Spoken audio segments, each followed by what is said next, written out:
the energy crisis, the environmental crisis, and even if it's just a good old boy trying to run his F-150 pickup truck and having to pay $80 every time to fill it up, all those people are your friends. All those people are our allies. Those are our support base.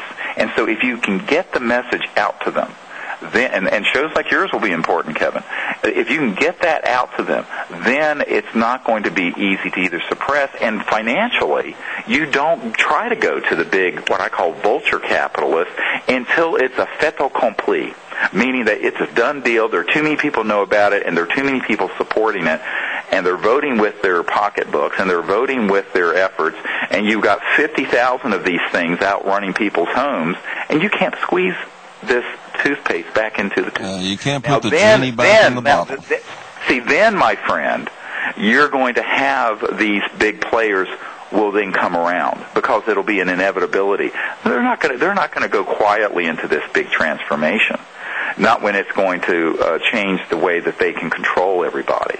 So you have to, and I'm a big believer that, and I because I've seen this happen in the past with our efforts, is that when you put this out there and you articulate it well and you prove what you have, you'll get the support from the people, and that's what we have to have.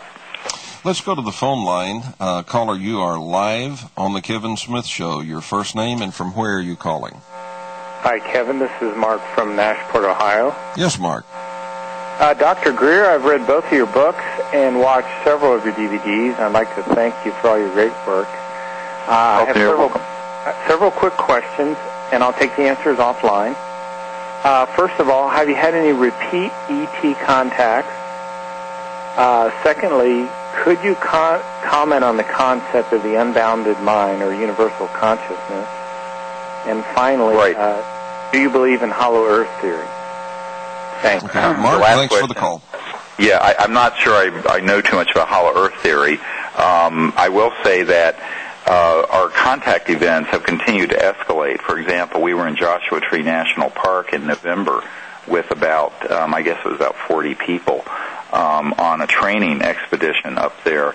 And we had not only some amazing objects that we saw that were signaling to us with these lasers we were using, but we had a 25-minute download that was emanating out of the constellation Orion through our electronic systems in a unusual tonality and sequence that was all around the area where we were located, that lasted for 25 minutes, and we got a digital recording of this that we hope to have up on our website fairly soon at cseti.org, cseti.org. But this continues to happen. I have no doubt that the intelligent life forms in space that are out there are watching with great interest how we as humans collectively are developing. And the key, by the way, to all of the work we're doing is the understanding of the non-local nature of consciousness.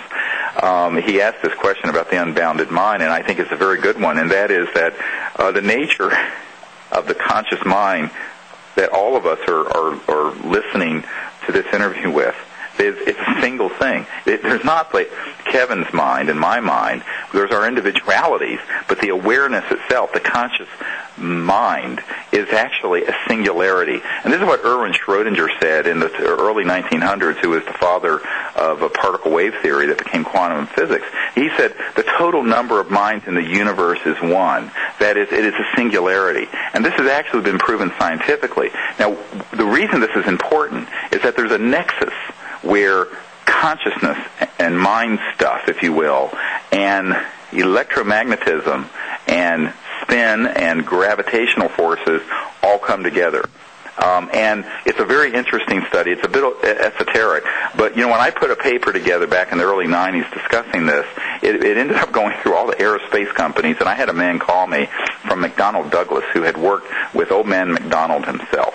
And he said, "You don't know how right you are." And he later became one of our disclosure project witnesses, Dr. Robert Wood.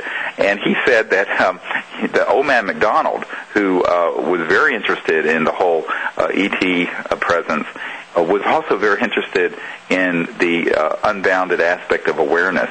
And he said that they had discovered in the 60s that there was this nexus where energy and matter and conscious awareness and thought, and all this comes together, and that these extraterrestrial civilizations, by virtue of being interstellar and traveling faster or beyond the speed of light, understand this very well. And some people say, well, you're now crossing over into mysticism. And I said, well, you know what? If you go deep enough into physics, it becomes very mystical. But the reality is... Well, that is true. But one of the definitions of paranormal, a term that we use on this show a lot, is simply anything for which there is no current scientific explanation. And that's most everything in the universe. Well, but that's a misnomer in the sense that what we're talking about now is scientifically understood very well. There has been very good research on the nature of mind and consciousness and how it is non-local, meaning that it's actually an omnipresent field of awareness. And, you can be trained in meditation. In fact, we have a meditation CD that helps people get to that state of awareness, because I think it's very important that people understand that that is the key, is bringing that level of understanding of the true nature of ourselves and consciousness into this that's going to solve these problems. Because as Einstein said, no problem was ever solved from the level of consciousness that created it.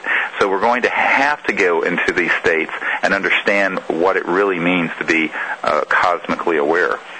Let's go back to the phone line. Caller, you're live on the Kevin Smith Show. Your first name and from where are you calling? Hello, Kevin. Yes, this is Kevin from Iroquois Falls. How are you doing? Fine. How are you this evening? Oh, I'm doing all right. And how are you doing, Mr. Greer? I'm doing fine, thank you. All right, yes, was there anything mentioned in any of the disclosure project about UFO crash up in Northern Ontario, Canada back in 1954? Northern Ontario, Canada. I don't know that we have anyone directly related to that event, but we do know that there have been dozens, if not hundreds, of these events all over the world. Yeah, because do you have information on that, or are you someone who witnessed that? My great-grandfather's brother actually witnessed the crash. Right. Yeah, it was about 75 miles north of here. Him and two friends were gone hunting, and they saw the crash. Do they think it was what we call an ARV, an alien reproduction vehicle made by our aerospace industry, or do they think it was an ET vehicle? Well, by his description, it was a flying disc of fire that crashed about 3 miles north of where they were. And they went to investigate it, and they were told afterwards not to say anything, because while they were on the way to go check it out, there were 3 Canadian Air Force planes and 2 American Air Force planes that flew towards there as they were walking towards where the crash site was, and they were told to keep their mouths shut about it. He only said that they saw some disc crash 3 miles north of where they were, and they were told to keep their mouths shut. That was, I believe, in September of '54. Well, that's great. I mean, it'd be great if we could find any living witnesses to that. We know this has happened many places. One of the things that we're always trying to discern, whether it's a sighting like that happened in Texas recently or what have you, is it something that is a extraterrestrial vehicle, which is what NSA people call them, ATVs, or is it something that is being made by some of our friends at Lockheed or Northrop or some of these other super secret engineering and contracting entities?